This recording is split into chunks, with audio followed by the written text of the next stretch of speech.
طبعا احنا النهارده سعداء جدا معانا اثنين من نجوم نادي الزمالك القلعه البيضاء، وحازم امام طبعا كابتن الفريق، وابراهيم صلاح يعني من اللعيبه الرجاله كان في الزمالك او المنتخب.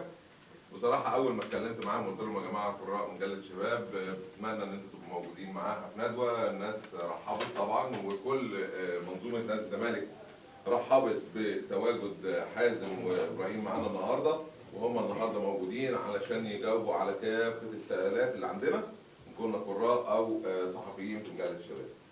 كلمه ليك يا حازم. انا مبسوط ان انا موجود وسطكم النهارده. اول طبعا حاتم كان كلمني على الدعوه النهارده، ما قدرتش اتاخر ولا انا ولا ابراهيم، فان شاء الله اقدر يعني اجاوب على كل الاسئله اللي هتسالني النهارده.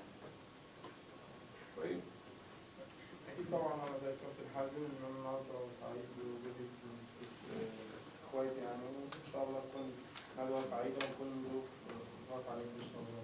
ان شاء الله ان شاء الله. طيب نبدا بقى الاسم والسؤال. حسن منصور احمد باحث اجتماعي. بعد مجلس اداره الزمالك بقام بالاحلال والتجديد عمل حوالي 18 صفقه جديده، يعني شايفين ممكن ان شاء الله يفوز بالدوري الممتاز؟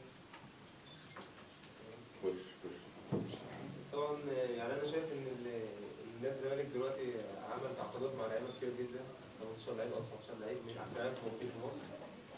كان صعب ان هم يتاقلموا مع بعض في اول سنه، بس الحمد لله يعني اللعيبه قدرت تتاقلم مع بعض بصوره طبيعيه، وماشيين اول دوري الحمد لله لغايه دلوقتي.